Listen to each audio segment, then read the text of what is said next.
The wine glass trembled in Lila's hand as she stared at the group text message that had just appeared on her phone. Her mother-in-law Patricia had sent it to the entire family chat group, but somehow Lila wasn't supposed to see it. The message was clear and cruel: Operation Dinner is a go. Make sure you all stick to the script. Time to teach that ungrateful girl a lesson about family loyalty. Lila's heart hammered against her ribs as she scrolled up through the previous messages she'd somehow missed. Each one was like a knife twisting deeper into her chest. Her husband James had written, "She thinks she's too good for us now. Tonight we show her what happens when you disrespect this family." His sister Monica had responded with laughing emojis, "Can't wait to see her face when we all turn on her at once." The family dinner was supposed to start in 20 minutes. Lila had spent all afternoon preparing her famous peach cobbler, the one that usually made everyone smile and ask for seconds. She'd carefully picked out her favorite dress, the blue one that James used to say made her eyes sparkle. She'd even bought flowers for the centerpiece, wanting everything to be perfect for what she thought was just another family gathering. But it was all a trap. 3 weeks ago, Patricia had asked Lila to pay for the family's vacation to Hawaii. The request had come during Sunday dinner, delivered with that sweet smile that never quite reached Patricia's eyes. "Lila, honey, you know how much this family means to you. And since you and James are doing so well financially, we thought you might want to treat everyone to a nice getaway. Nothing too fancy, just a week in Hawaii for the 8 of us." Lila had nearly choked on her mashed potatoes. $8,000. That's what Patricia was asking for, like it was pocket change. Lila had worked double shifts at the hospital for months to save money for their own future, for the house they wanted to buy, for the children they hoped to have. She'd sacrificed new clothes, nights out with friends, even small luxuries like getting her hair done professionally. "I'm sorry, but we can't afford that right now," Lila had said quietly, her voice barely above a whisper.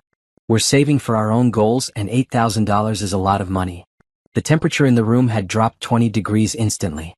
Patricia's face had gone stone cold, while James's father Robert had muttered something about priorities and family loyalty. James himself had just sat there, saying nothing, avoiding Lila's eyes as his family's disappointment filled the air like poison gas. Now, staring at her phone screen, Lila understood that her polite refusal had been seen as a declaration of war. The family had spent 3 weeks planning tonight's dinner, not as a celebration or gathering, but as a carefully orchestrated attack designed to humiliate her into submission. Her hands shook as she read more messages. Monica had written, "I'll start with the money comments. Then Mom can bring up how she's changed since the promotion." Robert had added, "I've got the speech ready about real family values. This will break her down quick." The worst part was James's response, "Just make sure you all hit hard. She needs to understand that this family comes first, always. If she can't learn that, maybe she doesn't belong here." Lila sank into the kitchen chair, her carefully prepared dish forgotten on the counter. The man she'd married 4 years ago, the man who'd promised to love and protect her, had just given his family permission to destroy her spirit. He wasn't just allowing it, he was encouraging it. The doorbell rang and Lila's stomach dropped. They were here. Patricia and Robert, Monica and her husband Steve, James's brother Paul with his wife Sandra. All of them arriving with smiles on their faces and daggers hidden behind their backs. "Lila, get the door." James called from upstairs, his voice cheerful and normal, like he wasn't about to watch his family tear his wife apart for their entertainment. Lila stood up slowly, her legs feeling like they belonged to someone else. She looked at herself in the hallway mirror, her brown skin looked ashen. Her usually bright eyes were wide with fear and hurt. The blue dress that James used to compliment now felt like a costume for a play she didn't want to perform in. The doorbell rang again, followed by Patricia's voice. "Lila, honey, we're here." Honey. The fake sweetness in that word made Lila's stomach turn. How many times had Patricia called her honey while planning ways to hurt her? How many smiles had been lies? How many family gatherings had been tests that Lila didn't even know she was taking? As she reached for the door handle, Lila's phone buzzed with one more message from James. "Remember, they're just trying to help you understand what's important. Try not to take it too personally. Try not to take it too personally." Her own husband was telling her not to take her public humiliation personally. Lila opened the door to find Patricia standing there with a bouquet of flowers and a smile that looked like it belonged on a shark. "There's my beautiful daughter-in-law. Don't you look lovely tonight?" Behind Patricia, the rest of the family stood in formation like soldiers ready for battle. Monica clutched her purse tighter, probably hiding her phone so she could record Lila's breakdown. Robert adjusted his tie, preparing for his speech about family values. Paul and Sandra exchanged glances, both looking uncomfortable but not willing to go against the family plan. "Come in," Lila heard herself say, her voice sounding hollow and far away. "Dinner's almost ready." As the family filed into her home, Lila felt something cold settle in her chest. They thought they were walking into a trap they'd set for her. They thought tonight would be about breaking her down, making her beg for forgiveness, forcing her to understand her place in their family hierarchy. They had no idea that Lila was about to learn exactly who they really were. And once she knew the truth about her husband and his family, there would be no going back. The game was about to begin, but Lila was no longer planning to play by their rules. The dinner had been worse than Lila could have imagined. For 2 hours, she'd sat at her own dining room table while James's family took turns attacking her character, her values, and her worth as a wife. They'd criticized everything from her cooking to her career to her decision to wear makeup. Patricia had delivered a speech about real women who put family first, while Robert had lectured her about the importance of sacrifice and loyalty.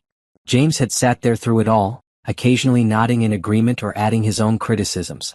When Monica had called Lila selfish for not paying for the vacation, James had said, "She's always been a little self-centered." When Patricia had suggested that Lila's job was making her too independent, James had replied, "I've noticed that too." By the time they'd left, Lila felt like she'd been put through a meat grinder. She'd excused herself to the bathroom twice to cry silently, trying to hold herself together until they were gone. Now, sitting alone in her kitchen while James showered upstairs, she felt empty and broken. But something had changed during that awful dinner. Between the insults and the fake concerned looks, Lila had started to notice things. The way James and his family seemed to communicate without words. The way they'd all attacked her on the same points like they'd practiced. The way James had known exactly when to jump in with his own criticisms, like he'd been following a script. And then there was the way James had looked at his phone during dessert. A quick glance, a small smile, and then he'd launched into another critique of Lila's attitude problem. She'd seen that look before but never understood what it meant. Now she was starting to wonder. Lila walked over to the living room where James had left his phone charging. She'd never gone through his phone before she trusted him completely. But after tonight, after seeing how easily he'd joined in his family's attack on her, that trust felt like a luxury she could no longer afford. Her hands shook as she picked up the phone. She knew his passcode. It was their anniversary date, something that had always made her feel special. Now it felt like another lie. The phone unlocked and Lila went straight to his text messages. The family group chat was right there at the top, and as she scrolled through the messages, her heart sank deeper with each new revelation. The planning for tonight's dinner had been going on for 3 weeks. James hadn't just known about it, he'd been the mastermind. He'd suggested the timing, picked the topics they should attack her on, and even coached his family on her weak points. "She always cries when you bring up her mother," he'd written to Monica. "That's a good one to use if she starts fighting back. She's most sensitive about her weight right now," he told Patricia. "If you comment on how much she's eating, she'll shut down completely. Remember, she hates being called stubborn," he'd advised Robert. "That word really gets to her." Lila had to sit down as she read message after message of her husband analyzing her vulnerabilities and sharing them with his family like she was an enemy to be defeated. This was the man who held her when she cried, who knew her deepest fears and insecurities, who'd promised to protect her from the world's cruelty. Instead, he'd been weaponizing her trust against her. But the text messages were just the beginning. As Lila scrolled through James's phone, she found something that made her blood run cold. There was another conversation thread, one that had been hidden from the main message list. It was between James and someone named R. And as Lila read through the messages, she realized she was looking at evidence of an affair. "Can't wait to see you tonight after this dinner disaster," James had written just an hour ago. "Lila's going to be so broken down she'll probably go to bed early. We'll have plenty of time together." The response from R had been immediate. "Poor thing. I almost feel bad for her. Almost. See you at 10. Lila's vision blurred as she scrolled up through weeks of messages between James and this mystery woman. The conversations were intimate, sexual, and filled with inside jokes about Lila's naivety. They'd been meeting regularly for months, sometimes in hotels, sometimes at R's apartment, always when Lila was at work or visiting her own family. The woman Rebecca, based on some of the messages, seemed to know everything about Lila's life. She knew about Lila's work schedule, her plans with friends, even her menstrual cycle. James had been sharing every detail of his marriage with his mistress, turning Lila's private life into entertainment for his affair. "She actually thinks we're trying to have a baby," James had written last month. So naive. I've been flushing her prenatal vitamins down the toilet for weeks. Rebecca's response had been cruel. Poor little wife. She has no idea what's coming, does she? Not a clue, James had replied. But don't worry, once we get her to pay for the family vacation, I'll have enough evidence of her being difficult to make the divorce look like her fault. Then we can be together without any complications. Lila dropped the phone like it was on fire. The pieces were falling into place with horrible clarity. The family dinner, the vacation request, the coordinated attack on her character, it had all been part of a larger plan to destroy her emotionally and financially before James left her for Rebecca. They'd wanted her to break down tonight, to become the crying, desperate wife who would do anything to save her marriage. They'd planned to use her emotional breakdown as evidence that she was unstable, difficult, impossible to live with. And if she'd agreed to pay for the vacation, they would have drained her savings account before serving her with divorce papers. Lila sat in her living room, staring at the evidence of her husband's betrayal, and felt something she'd never experienced before. It wasn't just hurt or anger, it was a cold, calculating fury that seemed to sharpen her mind instead of clouding it. James thought he was smart. He thought he'd planned everything perfectly. He'd spent months manipulating her, setting her up, preparing to destroy her life while she trusted him completely. But James had made one crucial mistake. He'd underestimated her. Lila picked up the phone again and began taking screenshots of every message, every photo, every piece of evidence she could find. She was done being the naive wife who trusted blindly. She was done being the victim in James's cruel game. If James wanted to play dirty, she would show him exactly what dirty looked like. As she worked, copying evidence and thinking through her next moves, Lila felt a strange sense of calm settle over her. The woman who'd been crying in the bathroom during dinner was gone. In her place was someone harder, smarter, and infinitely more dangerous. James had taught her a valuable lesson tonight. Never trust anyone completely, especially the people who claim to love you. But he was about to learn something too. He was about to learn that the gentle, trusting woman he'd married was capable of things he'd never imagined. The next morning, Lila woke up before her alarm and lay in bed listening to James breathe beside her. He'd come home at 2 a.m., claiming he'd stayed late at the office to finish a project. The lie came so easily to him, delivered with the same sleepy smile he'd used to charm her during their early dating days. Now she knew he'd been with Rebecca, probably celebrating what they thought was their successful manipulation of his naive wife. They'd probably laughed about the dinner, about how easily Lila had been broken down by his family's attacks. They'd probably made plans for their future together, counting the money they expected to steal from her savings account. But lying there in the early morning light, Lila felt something she hadn't experienced in months: clarity. For the first time in her marriage, she could see the situation exactly as it was, without the filter of love and trust that had blinded her to James's true nature. She got up quietly and went to the kitchen, where she made coffee and sat at the table with her laptop. She had work to do and she needed to be systematic about it. James thought he was the mastermind of this situation, but he was about to discover that his wife had hidden depths he'd never suspected. First, she needed to understand her financial situation completely. Lila opened her banking app and began going through every account, every transaction, every penny that she and James had together. What she found made her stomach clench with fresh anger. James had been stealing from her for months. Small amounts at first, $20 here, $50 there, but recently the thefts had gotten bolder. Last month, he transferred $500 from her personal savings account to his own, listing it as household expenses.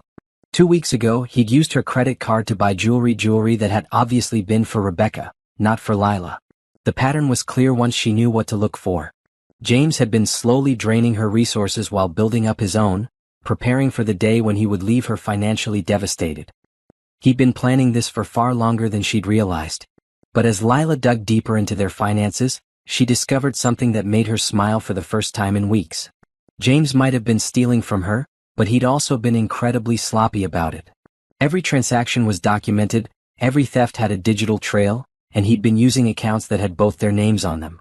More importantly, Lila realized that she'd been more financially independent than she'd thought. Her salary from the hospital was higher than James's income from his sales job, and she'd been paying more than her share of their joint expenses. The savings account he'd been stealing from was money she'd earned through her own hard work, not their combined income. As she worked through the numbers, Lila began to understand something crucial.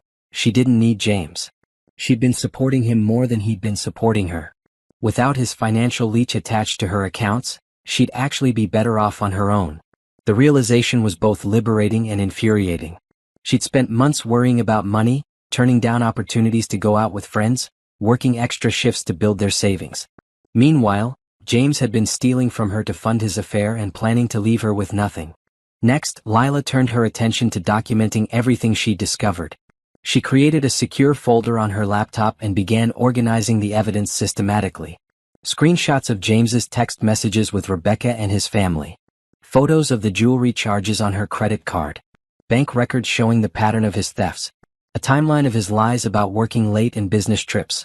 As she worked, Lila's phone buzzed with a text from James. "Sorry I was so late last night. Big project finally wrapped up.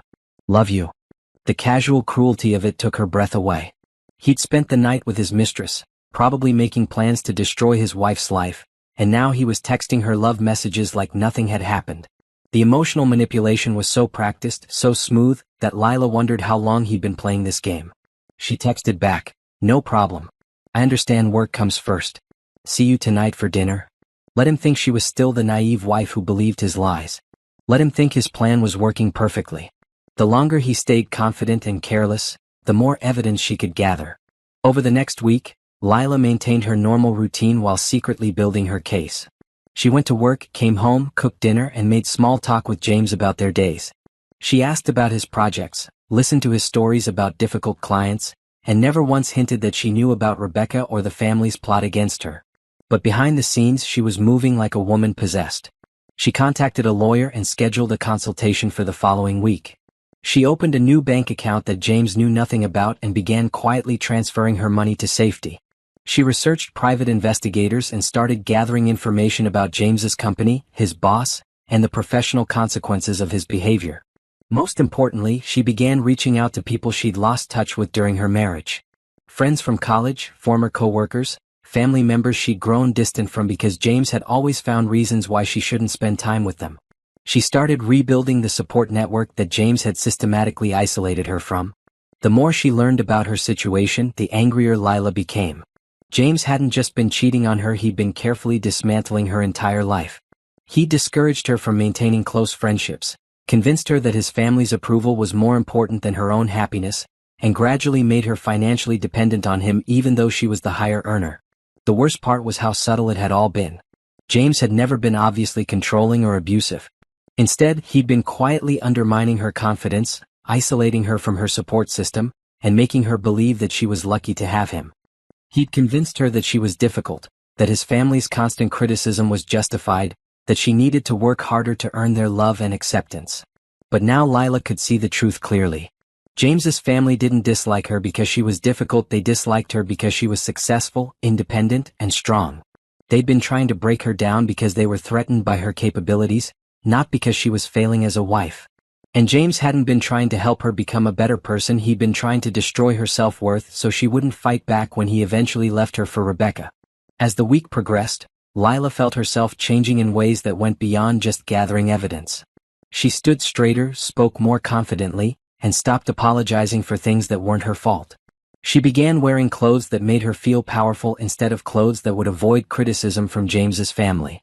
She started making plans for her future that didn't include James or his approval. By Friday evening, as she sat across from James at dinner listening to him lie about his day, Lila felt like a completely different person than the broken woman who'd cried in the bathroom during that awful family dinner. She was still hurt, still angry, but now those feelings were fuel for her determination instead of sources of weakness. James had no idea that his wife had transformed from victim to predator in the space of a week. He was still playing his manipulative games, still meeting with Rebecca, still planning Lila's destruction. But Lila was no longer playing defense. She was building an offense that would destroy everything James thought he'd built, and she was going to do it with the same cold calculation that he'd used against her. The naive wife was gone. In her place was a woman who'd learned to fight dirty from the best teacher possible. Her lying, cheating, manipulative husband. The law office was nothing like Lila had expected. Instead of the intimidating mahogany and leather atmosphere she'd imagined, Attorney Sarah Williams's office was bright and modern, with plants on the windowsill and family photos on the desk.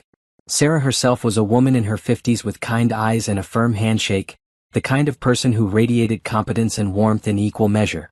"Tell me everything," Sarah said after Lila had settled into the comfortable chair across from her desk. And don't leave anything out, no matter how small it might seem. For the next hour, Lila laid out the entire story. The family dinner, the text messages, the evidence of James's affair with Rebecca, the financial theft, the systematic isolation from her friends and family. Sarah listened without interrupting, occasionally making notes on her legal pad, her expression growing more serious with each new revelation. "This is good work," Sarah said finally, reviewing the evidence Lila had compiled. "Very thorough. Most people don't think to document this kind of emotional manipulation, but it's crucial for proving a pattern of behavior." "What are my options?" Lila asked. Sarah leaned back in her chair, considering. "Well, the good news is that you're in a much stronger position than you realize. The financial theft alone gives us leverage, and the evidence of the affair and the coordinated emotional abuse from his family shows clear grounds for divorce. But more importantly, the fact that you're the higher earner and that most of your assets are separate means you can come out of this in good shape financially. What about the house? Since you put down the down payment from your savings and you've been making most of the mortgage payments, you have a strong claim to it. We can probably negotiate for you to keep it, especially if James wants to avoid having all of this evidence presented in court." Lila felt a weight lift off her shoulders. 4 months, she'd been afraid that she couldn't survive without James, that leaving him would mean losing everything she'd worked for. Now she was learning that the opposite was true. Staying with him was what had been costing her everything. "There's something else," Sarah continued. "The level of coordination between your husband and his family, the financial theft, the systematic deception. This goes beyond a simple affair. If you want to pursue this aggressively, we can make their lives very difficult. But I need to know how far you're willing to go." Lila thought about the humiliation she'd endured at that family dinner, about the months of lies and manipulation, about the way James had turned her own vulnerabilities against her. She thought about Rebecca, laughing at her naivety, and about the family that had spent weeks planning her emotional destruction. "I want to go as far as the law allows," she said firmly. Sarah smiled. "Then let's talk strategy." Over the next hour, they developed a plan that was both comprehensive and devastating. Sarah would file for divorce on grounds of adultery and financial misconduct. She would subpoena James's phone records, his work computer, and his financial accounts. She would demand full disclosure of his assets and income, including any money he might have hidden in preparation for the divorce. But the legal action was just the beginning. Sarah also connected Lila with a private investigator who specialized in adultery cases, a financial forensics expert who could trace every penny James had stolen, and a counselor who worked with victims of emotional abuse. "The most important thing," Sarah explained, "is that you can't let on that you know any of this. The moment James suspects you're building a case, he'll start hiding assets and destroying evidence. You need to maintain the facade of the naive wife for as long as possible." Lila nodded. She'd been perfecting that performance for a week already. As she left Sarah's office, Lila felt more empowered than she had in months. She wasn't just reacting to James's betrayal anymore, she was taking control of her own future. But there was still more work to do. That evening, she met her college roommate Nina for dinner at a restaurant across town. Nina was a successful marketing executive who'd tried to stay close to Lila throughout her marriage, even though James had always found ways to discourage their friendship. "I'm so glad you called," Nina said as they settled into their booth. "I've been worried about you. You've seemed so distant lately, and every time I've suggested we get together, you've had some excuse." Lila realized with a start that those hadn't been her excuses, they'd been James's. He'd always had a reason why she couldn't meet Nina for lunch, or why they couldn't attend Nina's birthday party, or why it would be inconvenient for Nina to visit their house. "I need to tell you something," Lila said, and she laid out the entire story for the second time that day. Nina's reaction was immediate and fierce. "That bastard. I always knew there was something wrong with him, but I thought maybe I was just being protective. The way he always had to have your attention when we were together, how he'd find ways to cut our conversations short. I thought he was just needy, but now I can see it was all calculated." "I feel so stupid," Lila admitted. "How did I not see it?" "Because you loved him and you trusted him," Nina said firmly. "That's not stupid, that's human. He's the one who betrayed that trust, not you. And now we're going to make him pay for it." Nina's support was exactly what Lila needed. Over dinner, they talked through the practical aspects of Lila's situation. Nina offered to help her find a new place to live if she wanted to move out of the house, introduced her to other friends who could provide emotional support, and even offered to help her start networking professionally. "You know what?" Nina said suddenly. "I think you should talk to my friend Carmen. She went through something similar 2 years ago. Husband was cheating, family was awful to her, whole 9 yards. She came out of it stronger than ever, and she's been wanting to help other women who are going through the same thing. Carmen turned out to be a revelation. A successful real estate agent who'd rebuilt her life after her own divorce. She understood exactly what Lila was going through. More importantly, she developed a network of women who'd all survived similar situations and were willing to help others do the same.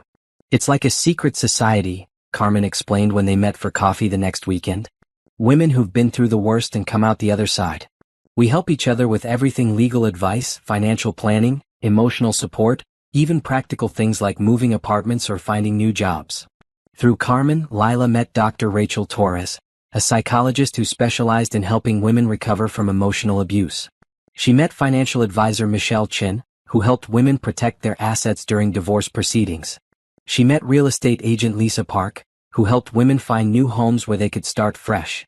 Each woman had a story similar to Lila's in some ways, but they'd all found their way to the other side of the pain. They were successful, confident, and genuinely happy in ways that Lila had forgotten were possible.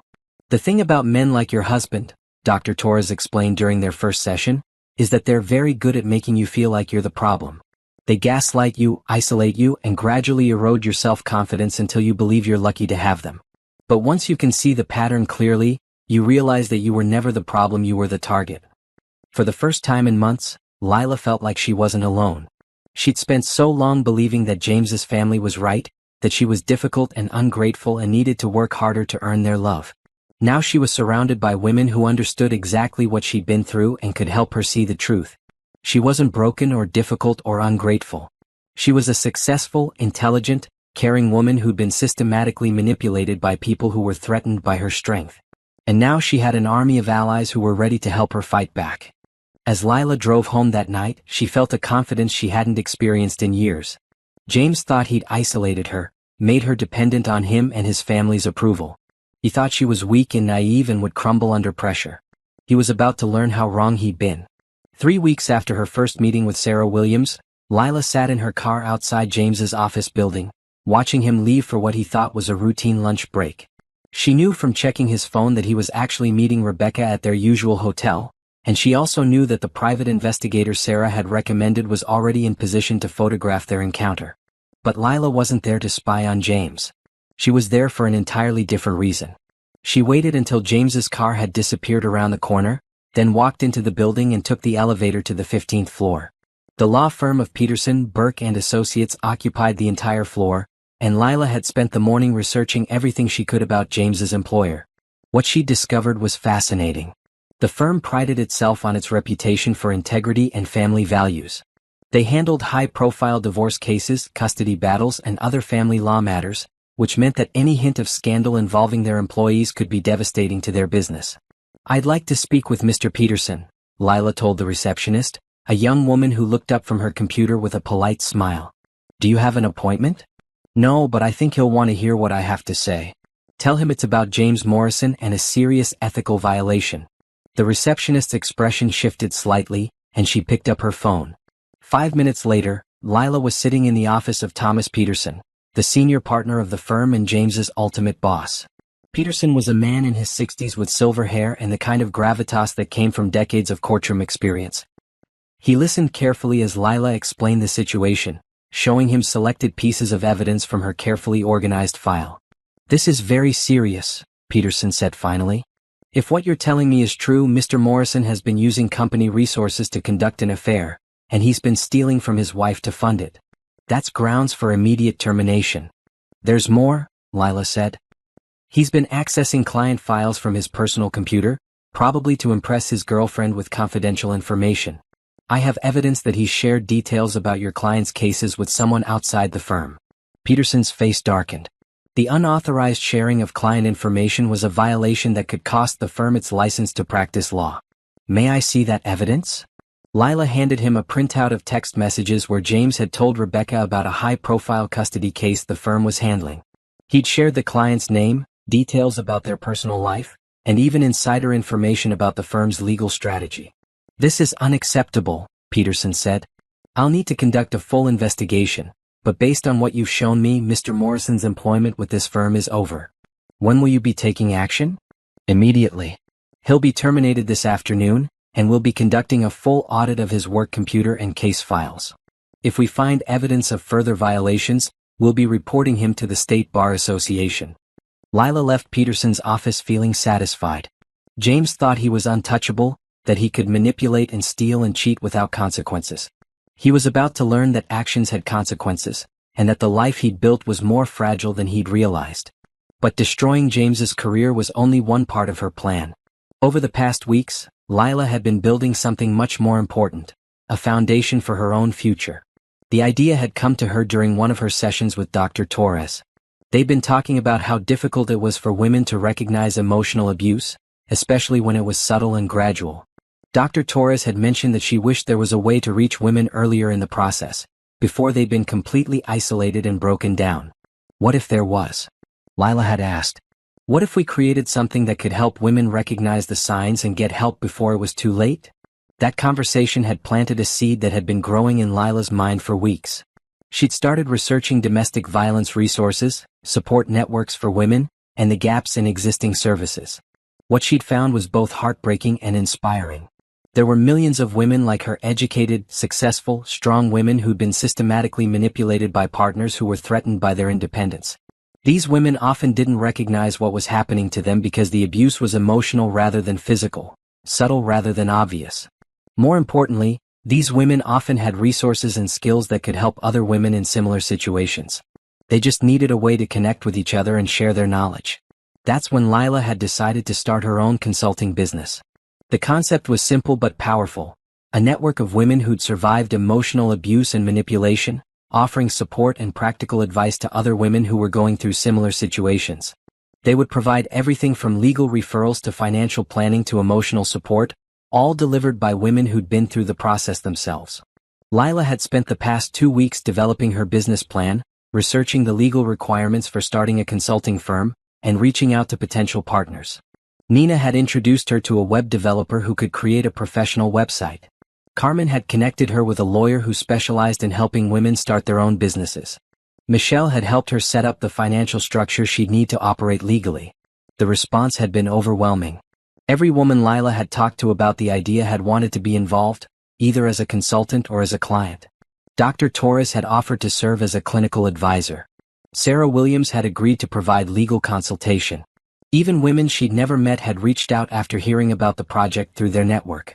It's like we've all been waiting for something like this, Carmen had said during their latest planning meeting. A way to turn our worst experiences into something that could help other women. Lila had decided to call the business Phoenix Rising Consulting, a name that reflected both the idea of emerging from the ashes of a destroyed life and the strength that came from surviving trauma. She'd been working on the business plan during her lunch breaks, developing it in the evenings after James had gone to bed, and refining it during weekend visits to her new support network. James had no idea that his wife was building a company that would make her financially independent within months. The timing was perfect. By the time James realized what was happening, Lila would have her own source of income and a business that could support her indefinitely. She wouldn't need his money, his approval, or his family's acceptance. She'd have built something entirely her own. But the business was about more than just financial independence. It was about turning her pain into purpose, her trauma into strength. Every woman who'd been manipulated and isolated the way Lila had been would have access to support and resources that could help her escape before it was too late. That afternoon, Lila met with her first potential client, a woman named Tracy who'd been referred by Dr. Torres. Tracy was a teacher whose husband had been gradually isolating her from her friends and family, criticizing her career choices, and making her feel like she was failing as a wife. "I keep thinking maybe he's right," Tracy said as they sat in the coffee shop where Lila had started meeting with clients. "Maybe I am too focused on my job. Maybe I should be more supportive of his needs." Lila recognized the words because she'd said them herself just months ago. "Can I ask you something? Before you met your husband, did you feel like you were too focused on your job?" Tracy thought for a moment. "No, I loved my job. I was good at it and I felt proud of what I was accomplishing." "What changed?" He started pointing out all the ways my job was causing problems. How I was too tired when I got home, how I talked about work too much, how I wasn't available enough for him. "And did you feel like those were real problems, or did you feel like you were being criticized for things that had never been problems before?" Tracy's eyes filled with tears. "I felt like I was being criticized for who I was." "That's because you were," Lila said gently. And that's not love, that's manipulation. Over the next hour, Lila helped Tracy see the pattern of behavior that was so familiar it made Lila's chest ache. The gradual erosion of self-confidence, the isolation from supportive relationships, the constant criticism disguised as help. But unlike Lila's own experience, Tracy was catching it early. She hadn't been completely isolated yet. She still had her job, her savings, and some connections to friends and family. With the right support, she could address the situation before it destroyed her completely. What should I do? Tracy asked. Lila pulled out a folder she'd prepared with resources, referrals, and a step-by-step plan for women in Tracy's situation. First, you document everything. Then you start rebuilding your support network. Then you decide whether this relationship can be saved or whether you need to leave. Can you help me with all of that? That's exactly why I'm here, Lila said. As Tracy left the coffee shop with her folder of resources and a plan for their next meeting, Lila felt a satisfaction that went beyond anything she'd experienced in her marriage. She was helping someone, using her own painful experience to make another woman's life better. This was what she'd been meant to do. Not to be James's perfect wife, not to earn his family's approval, not to sacrifice her own dreams for someone else's comfort. She'd been meant to help other women find their own strength. By the time she got home that evening, Lila had scheduled 3 more client meetings for the following week. Her business was growing faster than she dared to hope, and she was already making enough money to support herself independently. James was waiting for her in the kitchen, and she could immediately tell something was wrong. His face was pale, his hands were shaking, and he kept running his fingers through his hair, a nervous habit she'd noticed but never understood. "We need to talk," he said. Lila hung up her coat and turned to face him with calm curiosity. "What's wrong?" "I lost my job today." "What happened?" James struggled to find words. "There was some kind of investigation. My boss said there were ethical violations, but I don't understand what they're talking about. It came out of nowhere." Lila maintained her expression of concerned confusion. "Ethical violations? What kind of ethical violations?" "I don't know. Something about confidentiality and personal use of company resources. They won't even tell me exactly what they found." "That's terrible," Lila said, reaching out to touch his arm in what she hoped looked like a supportive gesture. "What are you going to do?" "I don't know," James said, his voice breaking slightly. "This is going to destroy my career. No other law firm will hire me if they hear about this." As Lila watched her husband fall apart, she felt a cold satisfaction settling in her chest. This was just the beginning of the consequences he would face for his betrayal. His career was over, his reputation was ruined, and he had no idea that his own wife had been the one to destroy everything he'd built. But she wasn't done with him yet. Not even close. The next few weeks were a study in contrast. While James spiraled into depression and panic about his ruined career, Lila found herself thriving in ways she'd never experienced before. Her consulting business was growing rapidly, with new clients reaching out to her every day. She'd moved into a beautiful apartment across town, officially for temporary space while we figure things out, but really because she needed a place where she could work and plan without James's constant presence. James, meanwhile, was becoming increasingly desperate. Without his job, he couldn't afford his share of their expenses, which meant Lila was supporting him completely. He'd applied to dozens of law firms, but word had spread quickly through the legal community about his firing. No one wanted to hire someone who'd been terminated for ethical violations. "I don't understand how this happened," James said for the 100th time as they sat at their kitchen table, surrounded by rejection letters from potential employers. "Someone must have set me up. Someone wanted to destroy my career." Lila made sympathetic noises while internally marveling at his inability to connect his behavior to its consequences. Even now, facing the destruction of everything he'd built, James couldn't accept that his own actions had caused his problems. "Maybe you should consider a different field," she suggested. "Sales, perhaps, or business consulting." "With what qualifications?" James snapped. "I'm a lawyer, not a salesman. This is all I know how to do." But Lila had been doing her research, and she knew that James's problems went far beyond his legal career. The private investigator had been busy, and the evidence he'd gathered was damning in ways that went beyond simple adultery. James had been stealing from more than just Lila's accounts. He'd been skimming money from his expense reports at work, padding his billable hours, and even taking cash from the office petty cash fund. The investigation that had led to his firing had uncovered a pattern of financial misconduct that could result in criminal charges. More importantly, James's relationship with Rebecca was falling apart. The private investigator had documented several heated arguments between them, including one where Rebecca had accused James of being a pathetic loser who can't even support his wife, let alone a girlfriend. She'd stopped returning his calls, stopped meeting him at hotels, and had even started dating someone else. James's perfect plan was crumbling and he didn't even realize it yet. But Lila's plan was just getting started. "I've been thinking," she said carefully, "about what your family said at that dinner a few weeks ago. About how I should be more supportive of family needs." James looked up from his rejection letters with sudden interest. "What do you mean?" "Well, you're going through a difficult time right now, and maybe this is when I should step up and show that I really am committed to this family. Maybe I should reconsider helping with that vacation your parents wanted." James's face lit up with the first genuine smile she'd seen from him in weeks. "Really? You'd do that?" "I think it might be good for all of us," Lila said. "A chance to reset, to show your family that I'm not the selfish person they think I am." That's wonderful," James said, reaching across the table to grab her hand. "I knew you'd come around. I knew you'd realize what's really important." "There's just one thing," Lila continued. "I want to plan the whole trip myself. I want to make sure it's perfect, that everyone has an amazing time. Can you give me everyone's contact information so I can coordinate directly with them?" James practically glowed with excitement. "Of course. That's so thoughtful of you. They're going to be so impressed." Over the next few days, Lila reached out to each member of James's family individually. She told them she'd realized how wrong she'd been to refuse their request, and that she wanted to make it up to them by planning the perfect Hawaiian vacation.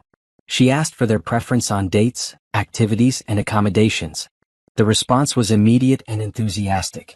Patricia called her such a sweet girl and told her she knew Lila would come to her senses eventually. Monica texted her multiple times a day with suggestions for restaurants and excursions. Robert sent her a long email about the kind of hotel suite he expected, complete with specifications for thread count and minibar contents. But what James's family didn't know was that Lila had no intention of paying for their vacation. Instead, she was documenting every greedy, demanding request they made, every entitled expectation they expressed, every cruel comment they made about her previous selfishness. "I want the presidential suite," Patricia had written in one email. "After all, this is supposed to be an apology vacation, so it should be extra special. Make sure the restaurant reservations are at the most expensive places," Monica had added. "We deserve the best after how badly we were treated." Each demand was carefully screenshotted and added to Lila's growing file of evidence. She was building a case that would show exactly what kind of people James's family really were, and how they'd been trying to manipulate and exploit her. But the family's greed was just the beginning. Lila had much bigger plans. 2 weeks before the scheduled vacation, Lila called a family meeting. She invited everyone to her and James's house for dinner, telling them she had exciting news about the trip and wanted to share all the details in person. They arrived dressed in their finest clothes, clearly expecting to be celebrating their victory over the woman they'd spent months trying to break down. Patricia brought flowers, Monica brought wine, and Robert wore his expensive suit, the one he usually reserved for court appearances. "I'm so excited to hear about the plans," Patricia said as they settled around the dining room table. "I've been telling everyone at the country club about our Hawaiian vacation. They're so jealous." "It's going to be amazing," Lila said, serving the dinner she'd spent all day preparing. "I've planned every detail to make sure you all have the time of your lives." For the next hour, she laid out an elaborate itinerary filled with luxury accommodations, expensive restaurants, and exclusive activities. She showed them photos of the resort, described the spa treatments she'd arranged, and detailed the private excursions she'd planned for each family member. "This must be costing a fortune," Robert said, his eyes gleaming with satisfaction. "I hope you understand what a generous gesture this is." "Oh, I understand perfectly," Lila said with a smile. "I understand exactly what this gesture means." As the evening progressed, James's family became increasingly excited about the vacation. They talked about the clothes they'd buy, the photos they'd take, the stories they'd have to tell when they returned. They made jokes about how Lila had finally learned her place in the family, how she'd realized that their happiness was more important than her own financial security. "I have to admit," Monica said, raising her wine glass, "I didn't think you had it in you. I thought you were too selfish to make this kind of sacrifice for family." "I'm full of surprises," Lila replied. As the evening wound down, James's family thanked her profusely for her generosity and her newfound understanding of family loyalty. They hugged her, told her they were proud of her growth, and promised that this gesture would mark a new beginning in their relationship. But what they didn't know was that Lila had recorded the entire dinner. Every greedy comment, every entitled demand, every cruel joke about her previous selfishness had been captured on her phone. She documented their true nature in their own words, and she now had evidence that would destroy their reputation in their social circle. After everyone left, James pulled Lila into his arms and kissed her more passionately than he had in months. "I'm so proud of you," he said. "I knew you'd come around eventually. I knew you'd realize that family comes first." "Family does come first," Lila agreed. "That's exactly why I'm doing this." As James held her, probably already planning to celebrate with Rebecca once Lila went to bed, she felt a cold satisfaction settling in her chest. He thought she was the same naive woman who'd been broken down by his family's attack months ago. He thought his manipulation had finally worked, that she'd been beaten into submission. He had no idea that the woman in his arms was planning to destroy everything he'd built, using the same cruel tactics he'd used against her. The storm was gathering, and James was about to learn what it felt like to be on the receiving end of a perfectly planned betrayal. The morning of the planned family vacation, Lila woke up early and made coffee in her apartment kitchen. She'd spent the night there, telling James she needed to finish some last-minute preparations for the trip. In reality, she'd been putting the finishing touches on her plan. At 8 a.m., she sent a group text to James's entire family. "Good morning. I hope everyone is packed and ready for our amazing vacation. Please meet at our house at 10 a.m. for a final briefing before we leave for the airport." The responses came immediately. Patricia sent heart emojis and exclamation points. Monica wrote, "So excited," in all caps. Robert sent a formal message thanking her for her organization and attention to detail. But Lila wasn't driving to the airport. Instead, she was driving to her old house, where James was probably frantically packing his bags and checking his phone for updates from Rebecca. She found him in their bedroom, surrounded by suitcases and vacation clothes. He looked up when she entered, his face bright with excitement. "Are you ready for this?" he asked. "I can't believe we're actually doing it. My family is going to be so happy." "I'm ready," Lila said calmly. "Are you?" Something in her tone made James pause. "What do you mean?" "I mean, are you ready to face the consequences of your actions?" James's face went pale. "What are you talking about?" "I'm talking about Rebecca," Lila said, pulling out her phone and showing him a photo the private investigator had taken just 2 days ago.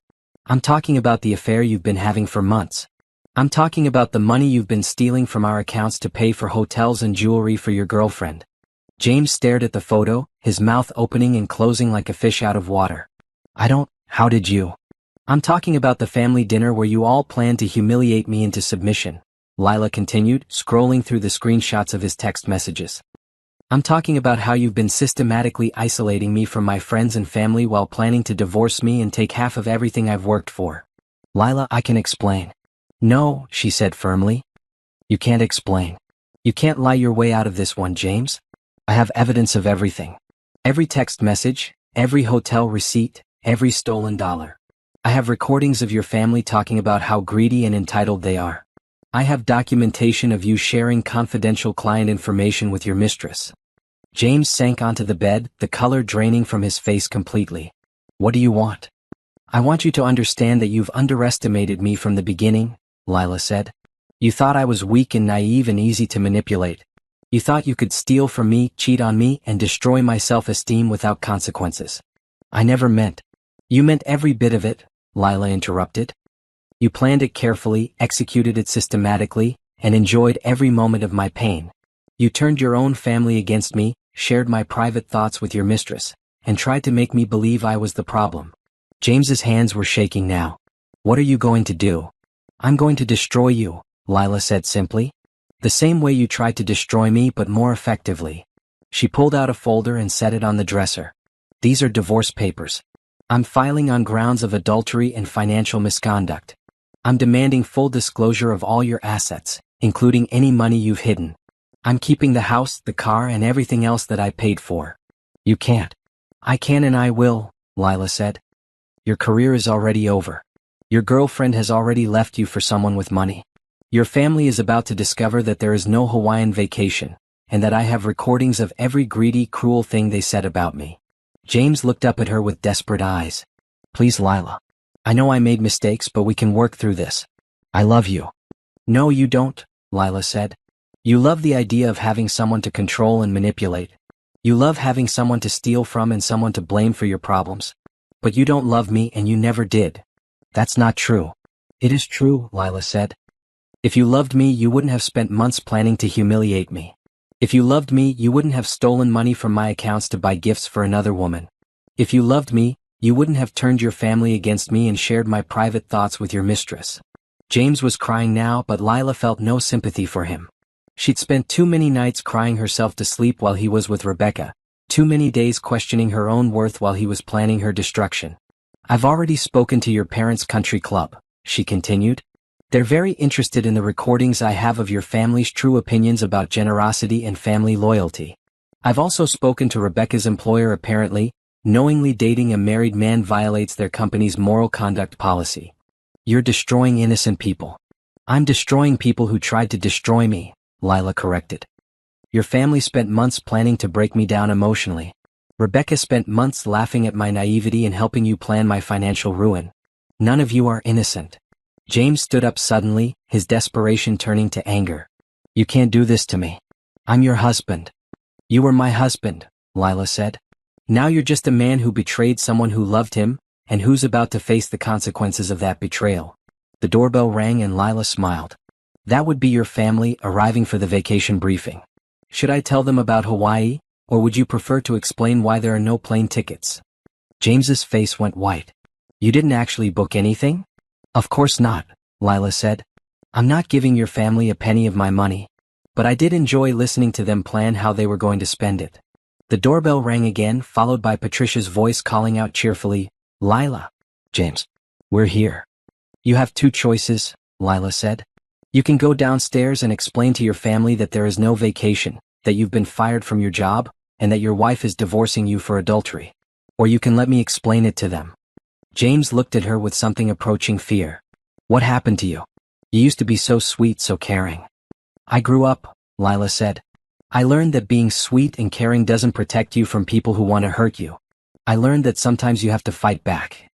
The doorbell rang a third time, and now there were voices outside. The entire family had arrived and was waiting on the porch. Time to choose, Lila said.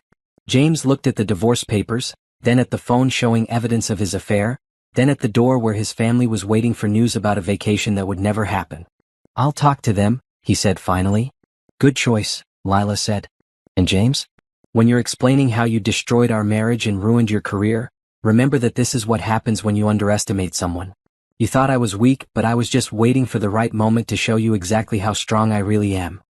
As James walked downstairs to face his family, Lila felt a satisfaction that went deeper than revenge. She'd taken back control of her life, protected her assets, and ensured that the people who tried to destroy her would face consequences for their actions. But more importantly, she discovered who she really was underneath all the manipulation and abuse. She was strong, she was smart, and she was capable of fighting for herself. The naive wife who'd cried in the bathroom during that awful family dinner was gone forever. In her place was a woman who'd learned to value herself, who'd built her own support network, and who would never again allow anyone to make her feel small. As the sound of James's family's shocked voices drifted up from the living room, Lila picked up her keys and headed for the door. She had a business to run, a life to build, and a future to create. And for the first time in years, that future belonged entirely to her. The fallout from the confrontation was swift and devastating. Within hours of James's tearful confession to his family, Lila's phone was buzzing with angry messages from Patricia, Monica, and Robert. They blamed her for destroying the family, accused her of being vindictive and cruel, and demanded that she reconsider this madness. But Lila was done caring about their opinions. She'd spent months trying to earn their approval, accepting their criticism, and allowing them to make her feel inadequate. Now she could see their messages for what they really were, the desperate attempts of people who'd been caught in their own cruelty. Let me get this straight, she said to Patricia during a phone call that evening. You spent weeks planning to humiliate me at a family dinner. You called me selfish and ungrateful for not wanting to pay for your expensive vacation. You encouraged your son to manipulate and gaslight me. And now you're upset because there are consequences for your behavior. That's not what happened, Patricia sputtered. We were just trying to help you understand. I understand perfectly, Lila interrupted. You were trying to break me down so I'd be easier to control. You wanted me to feel worthless so I'd be grateful for whatever scraps of approval you decided to give me. But it didn't work. James made mistakes, but you're destroying him over nothing. Adultery and theft aren't nothing, Lila said. And the systematic emotional abuse your family put me through isn't nothing either. You all participated in a plan to destroy my self-worth, and now you're upset that I'm not going to just sit quietly and take it. She hung up without waiting for Patricia's response. She was done explaining herself to people who refused to understand that their actions had consequences. But the family's anger was the least of James's problems. Within days of their confrontation, word had spread through their social circle about the divorce and the reasons behind it. The private investigators' photos of James and Rebecca had somehow found their way to several of their mutual friends. The recordings of the family's greedy demands about the vacation had been anonymously sent to members of Patricia and Robert's country club. James's reputation was in ruins. Rebecca's employer had indeed fired her for the affair, and she'd responded by telling everyone who would listen that James was a pathetic loser who'd lied about his financial situation. She'd even shown people the cheap jewelry he'd bought her, claiming he'd promised her expensive gifts but had only been able to afford discount store garbage. I can't show my face anywhere, James told Lila during one of their required meetings with the divorce lawyers. Everyone knows what I did. Everyone's talking about it. Good, Lila said simply. Maybe other women will learn from your example and recognize the warning signs earlier. You're enjoying this, James accused her. You're enjoying watching me suffer. I'm enjoying watching justice being served, Lila corrected. You spent months making me suffer while you laughed about it with your mistress. You shared my private thoughts with her, stole my money to buy her gifts, and planned to destroy my life for your own convenience. Now you're experiencing a fraction of the pain you put me through. James's lawyer tried to intervene. Mrs. Morrison, perhaps we could discuss a settlement that would be beneficial for both parties. My client has made her position clear, Sarah Williams interrupted. Mr. Morrison committed adultery and financial misconduct. Mrs. Morrison is entitled to everything she's requesting, and frankly, she's being generous by not pressing criminal charges for the theft. The mention of criminal charges made James go pale. You wouldn't? I might, Lila said calmly. It depends on how cooperative you are during this process. If you try to hide assets or drag this out, I'll make sure the district attorney sees every piece of evidence I have about your financial crimes. But while James's life was falling apart, Lila's was flourishing in ways she'd never imagined. Her consulting business was growing so rapidly that she'd had to hire 2 assistants and rent a proper office space. Women were reaching out to her from across the country, seeking help with situations that mirrored her own experience. You saved my life, one client told her during a follow-up session. I was so isolated, so convinced that I was the problem. But you helped me see that I was being manipulated, and you gave me the tools to fight back. Stories like that made all the pain worth it.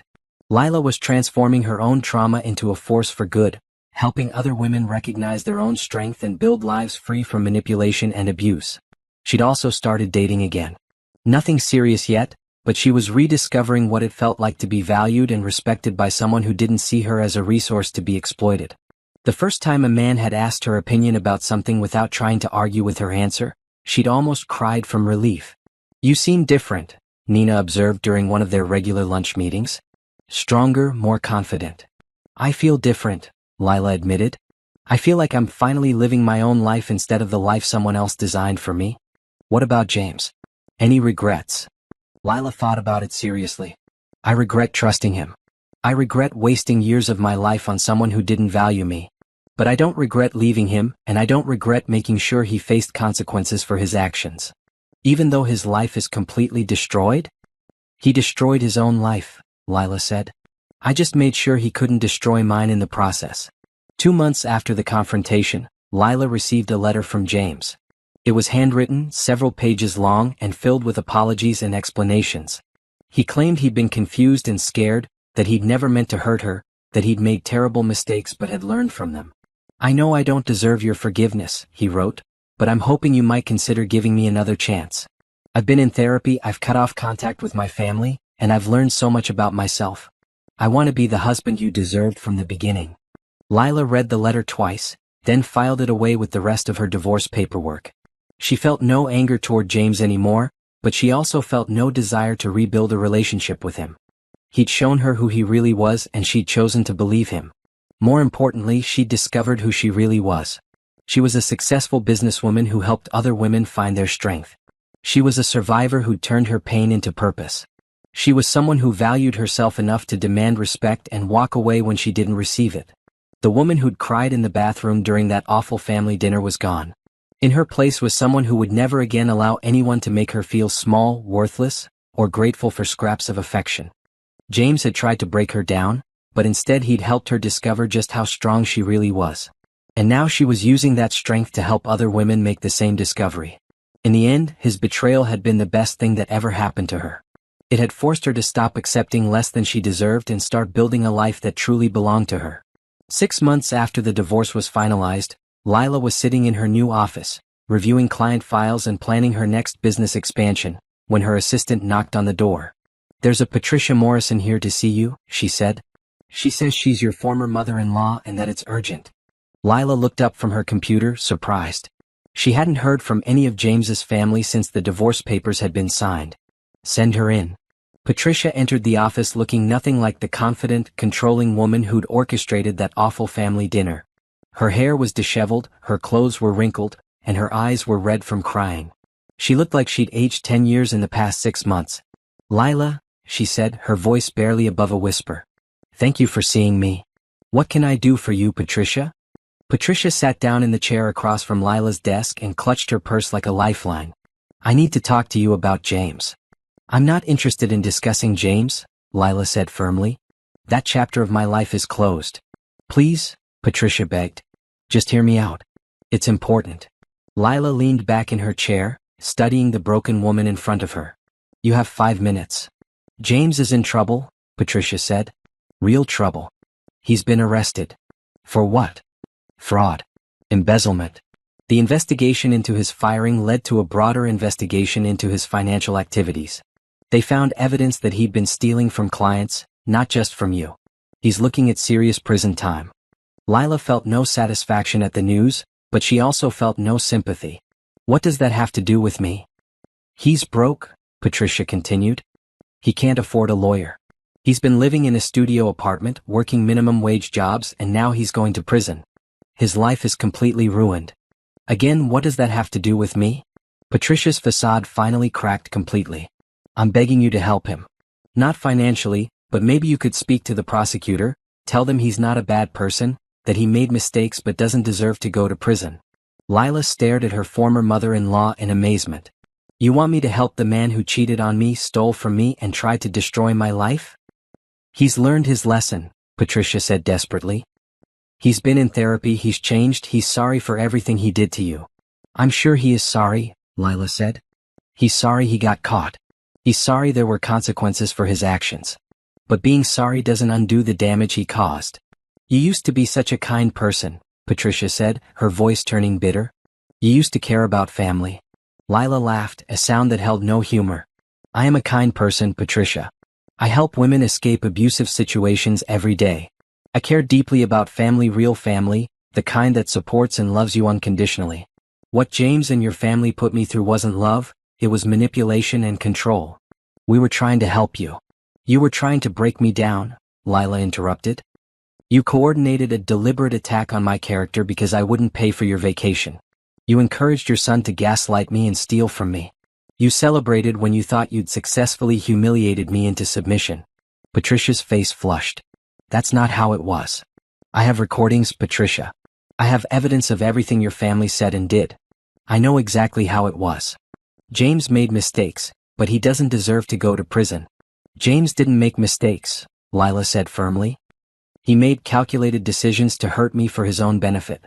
He planned every betrayal, executed every manipulation, and enjoyed every moment of my pain. Those weren't mistakes, they were choices." Patricia was crying now, her carefully maintained composure completely shattered. "Please, Lila. I'm begging you. He's my son." "And I was his wife," Lila said. "That should have meant something to him, but it didn't. He chose to betray me, steal from me, and plan my destruction. Now he gets to live with the consequences of those choices. What happened to forgiveness? What happened to Christian charity? What happened to treating people with basic human decency?" Lila countered. "What happened to honoring your marriage vows? What happened to not stealing from the people who trust you?" Patricia stared at her, seemingly unable to comprehend that her former daughter-in-law was not going to be manipulated into helping James escape the consequences of his actions. "You've changed," Patricia said finally. "You're not the woman James married." "You're right," Lila said. "I'm not the woman James married. I'm stronger now, smarter now, and I value myself now.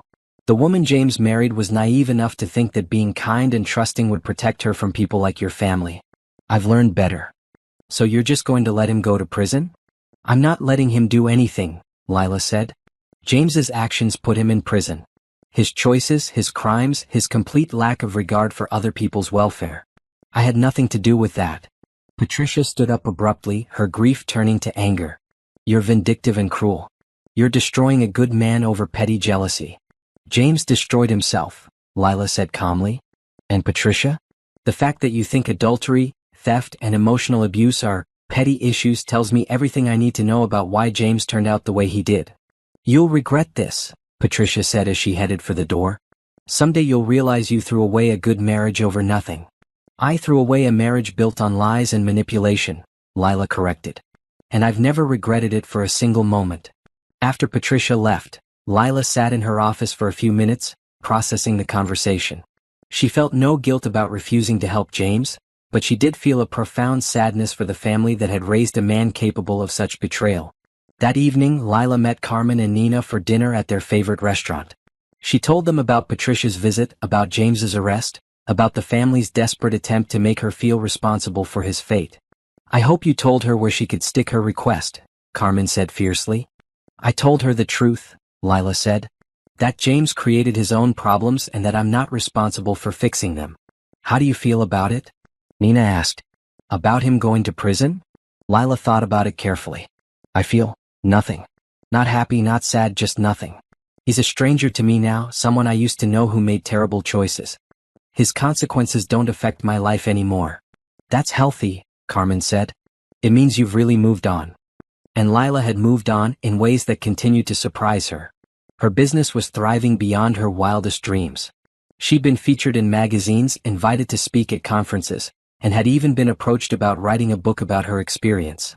More importantly, she'd started dating someone who actually valued her. Marcus was a doctor she'd met through her work, a man who'd gone through his own difficult divorce and understood the importance of rebuilding trust slowly. He listened when she spoke, respected her opinions, and never tried to make her feel small or apologetic for her success. "You know what the best part is?" she told her friends. "I don't need him. I want to be with him because he makes me happy, not because I'm afraid of being alone or because I think I can't do better. That's what a healthy relationship feels like." 3 weeks later, Lila received a letter from James in prison. Unlike his previous letter full of apologies and pleas for reconciliation, this one was different. It was angry, bitter, and blamed her for everything that had happened to him. "You destroyed my life," he wrote.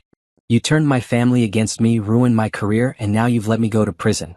You're vindictive and cruel, and I hope someday you get exactly what you deserve." Lila read the letter once, then threw it away without a second thought. The man who'd written those words was the same man who'd always been there, hidden behind the mask of the charming husband.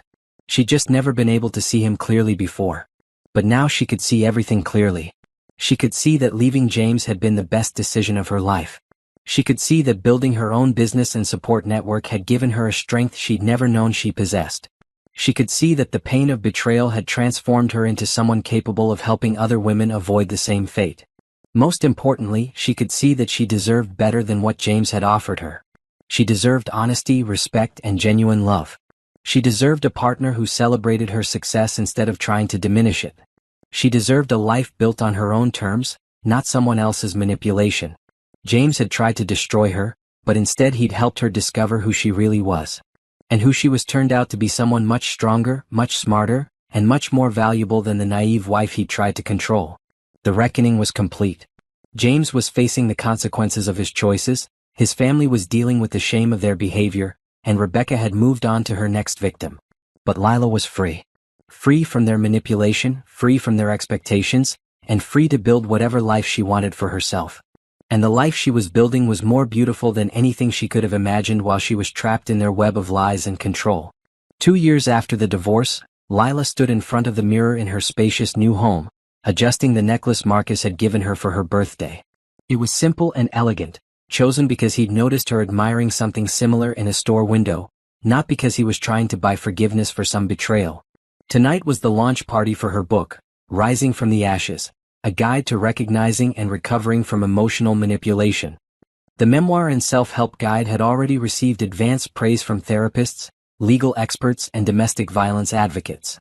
More importantly, it was already helping women recognize the warning signs of manipulation before it was too late. "You ready for this?" Marcus asked, appearing behind her in the mirror. He looked handsome in his dark suit, but more than that, he looked proud of her in a way that still took her breath away. "I think so," Lila said, turning to face him. "It feels surreal, you know? 2 years ago I was crying in bathroom stalls, and now I'm about to launch a book that might help thousands of women." "You've earned this," Marcus said, taking her hands. "You took the worst experience of your life and turned it into something that helps other people. That takes incredible strength." As they drove to the bookstore where the launch event was being held, Lila reflected on how much her life had changed. Her consulting business now had offices in 3 cities and a waiting list of clients. She'd been featured on talk shows, quoted in news articles, and invited to speak at universities and corporate events. But the professional success, satisfying as it was, wasn't the most important change in her life. The most important change was internal. She'd learned to trust her own judgment, to value her own opinions, and to never again accept less than she deserved from the people in her life. The bookstore was packed when they arrived. Lila recognized many faces in the crowd: clients she'd helped, colleagues from her business, friends who'd supported her through the divorce and its aftermath. Carmen and Nina were there, beaming with pride. Dr. Torres had come with several of her colleagues. Even Sarah Williams had made time in her busy schedule to attend. "Ladies and gentlemen," the bookstore owner announced, "please welcome the author of Rising from the Ashes, Dr. Lila Morrison." The applause was thunderous as Lila walked to the podium. She'd kept her married name professionally, not out of any remaining attachment to James, but because it was the name under which she'd built her reputation and her business. "Thank you all for being here tonight," she began. 2 years ago, I was a woman who'd lost herself completely. I'd been manipulated into believing that I was difficult, ungrateful, and lucky to be tolerated by people who claimed to love me. I'd been isolated from my support system, gaslit into questioning my own perceptions, and financially exploited by someone I trusted completely. The room was completely silent, everyone hanging on her words. I wrote this book because I know I'm not the only woman who's been through this experience. Emotional manipulation and financial abuse happen to intelligent, successful, strong women every day. It happens because the abusers are skilled at identifying and exploiting our desire to be loved and accepted. She continued, describing the subtle signs of manipulation that so many women missed, the importance of maintaining financial independence, and the resources available to help women escape abusive situations. "The most important thing I want you to understand," she concluded, "is that you are worthy of genuine love and respect. You don't have to earn someone's affection by diminishing yourself. You don't have to accept cruelty disguised as help. You have the right to be valued for who you are, not criticized for who you're not." The applause was even louder this time, and Lila saw tears in many eyes throughout the audience. During the book signing that followed, woman after woman approached her with their own stories. Some were still trapped in manipulative relationships, others were in the process of escaping, and many had already freed themselves and were rebuilding their lives. "You saved my marriage," one woman told her. "Your book helped me recognize that my husband wasn't trying to help me become a better person, he was trying to control me. When I showed him what I'd learned and demanded that he get therapy, he actually listened. We're working through it together now. You gave me the courage to leave," another woman said. "I'd been making excuses for my boyfriend's behavior for 3 years. Reading your story made me realize that I deserved better." As the evening wound down, Lila felt a deep satisfaction that had nothing to do with book sales or public recognition. She was making a real difference in real women's lives, helping them avoid the pain she'd endured or escape from situations that might have destroyed them. "How does it feel?" Marcus asked as they drove home, her hand resting comfortably in his. "Like I'm exactly where I'm supposed to be," Lila said. "Like everything I went through was worth it if it helps other women avoid the same trap." "What about James? Do you ever think about him?" Lila considered the question seriously. "Sometimes. I hope he's learned something from his experience, that he's gotten the help he needs to become a better person. But I don't feel responsible for his growth anymore, and I don't feel guilty about the consequences he faced." "That's healthy." "It took me a long time to get here," Lila admitted. 4 months after the divorce, I kept thinking I should feel worse about what happened to him. But Dr. Torres helped me understand that feeling guilty about protecting myself from abuse is just another form of manipulation. They pulled into the driveway of Lila's house, a beautiful craftsman-style home that she'd bought with her own money, in her own name, as a symbol of her independence and success. "Want to come in for coffee?" she asked Marcus. "Always," he said, smiling. As they sat on her couch, surrounded by the life she'd built entirely on her own terms, Lila felt a peace she'd never experienced during her marriage. This was what love was supposed to feel like: comfortable, supportive, and free from the need to constantly prove yourself worthy. "I have something to tell you," Marcus said, and for just a moment, Lila felt a flicker of the old anxiety. But his expression was excited, not secretive. "What is it?" "I've been offered a position at Johns Hopkins," he said. "It's a huge opportunity, but it would mean moving to Baltimore." Lila felt her heart skip a beat. "That's amazing. It's exactly the kind of research position you've been hoping for." "I haven't accepted it yet," Marcus said quickly. "I wanted to talk to you first. I know your business is here, your life is here. I don't want to ask you to give up everything you've built."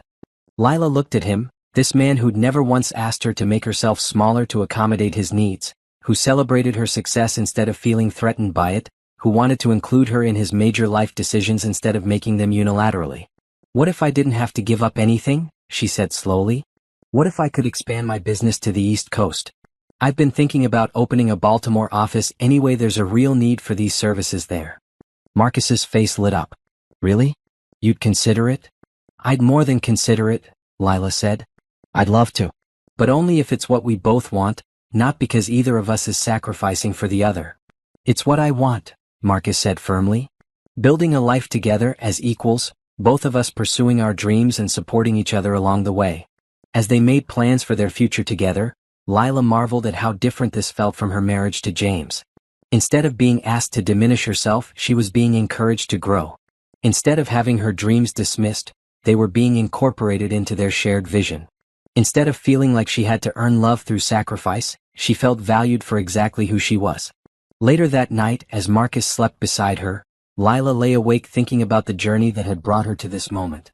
The pain of James's betrayal had been devastating, but it had also been transformative. It had forced her to discover her own strength, to build her own support system, and to create a life that reflected her true values. She thought about the woman she'd been 2 years ago, desperate for approval, willing to accept cruelty as love, convinced that she was lucky to be tolerated by people who were supposed to cherish her. That woman felt like a stranger now. The woman she'd become was confident, successful, and surrounded by people who genuinely cared about her welfare. She turned her trauma into triumph, her pain into purpose, and her betrayal into a force for good in the world. Most importantly, she'd learned to love and value herself. She no longer needed someone else's approval to feel worthy. She no longer accepted less than she deserved out of fear of being alone. She discovered that being alone was infinitely better than being with someone who didn't truly value her. As sleep finally came, Lila smiled to herself. Tomorrow she would continue helping women find their own strength. She would continue building her business and expanding her reach.